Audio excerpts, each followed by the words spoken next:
जय श्री राम। बात आज कश्यप गोत्र, कश्यप जाति या कश्यप ऋषि की। वैसे तो कश्यप ऋषि जी पर या कश्यप जाति पर या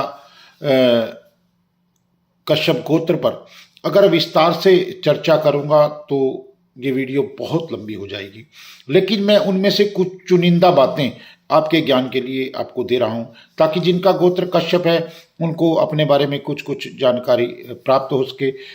उसके बाद मैं टुकड़ों में भिन्न भिन्न कश्यप गोत्र के प्रश्नों के उत्तर जो है के रूप में मैं वीडियोस बनाकर आपको दूंगा। तब तक के लिए हम कश्यप गोत्र की संक्षिप्त चर्चा करते हैं।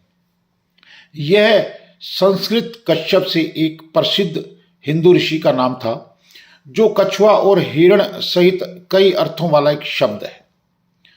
नाम संस्कृत मूल का है, जिसका अर्थ है प्रसिद्ध ऋषि, बुद्धिमान। इनका विवरण महाभारत में पांडवों का कश्यप नाम का एक मित्र भी था। यह नाम एक प्राचीन ऋषि को भी दिया गया है, जो कि मरीचि के वंशज हैं, जिन्होंने सीता के अपहरण में रावण की मदद की थी। ऐतरेय ब्राह्मणों ने कश्यप का जन्मजय से भी संबंध बताया है, और शतपथ ब्राह्मण में प्रजापति को कश्यप कहा गया। तो इसलिए कश्यप शब्द पर बड़ी दुविधा है।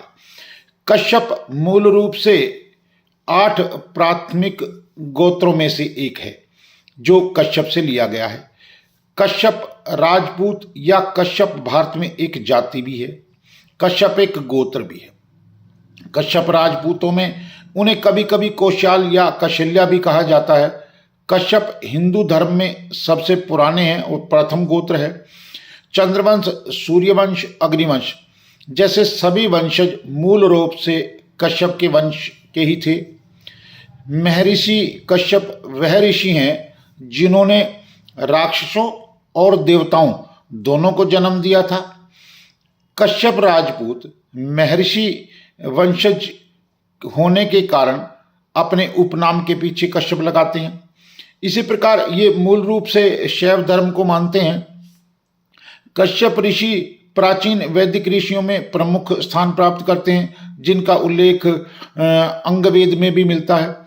यह नाम अन्य संहिताओं में भी व्यापक रूप से प्रयोग में लाया जाता है। उन्हें हमेशा धार्मिक और रहस्यमय चरित्र वाला बताया गया है। उन्हें बहुत प्राचीन कहा गया है।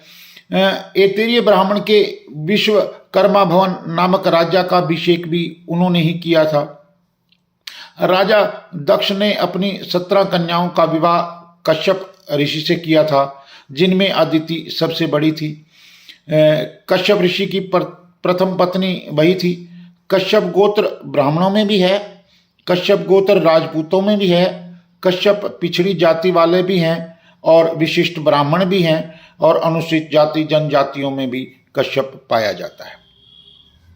तो कश्यप के बारे में एक और बात कही जाती है भी, जिसका कोई भी गोत्र ना हो वो कश्यप बोल सकता है, क्योंकि कश्यप ऋषि से जो है इस सारी सृष्टि की सृजना हुई थी।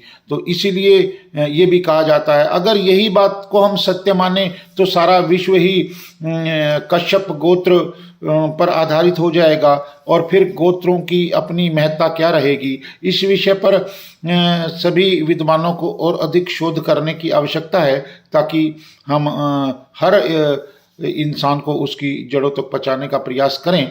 तो ये मेरी छोटी सी चर्चा कश्यप गोत्र के बारे में। आगे मैं जल्दी ही कश्यप गोत्र की कुल देवियों पर चर्चा करूंगा, क्योंकि कोश गोत्री कुल देवियाँ भी अलग अलग रूप से मान्यता प्राप्त हैं, अलग अलग रूप से मानी जाती हैं।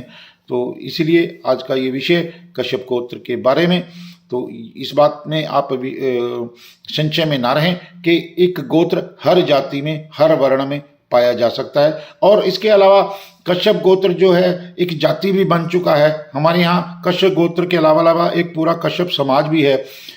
जैसे झिम्मर, कुमार आदि जो जातियां हैं उनको हम कश्यप भी बोल देते हैं। तो इसलिए कश्यप गोत्र भी है, कश्यप एक समाज भी है, और कश्यप अब ऐसा एक उपजाति से जाति का रूप भी लेता जा रहा है। जय श्री राम।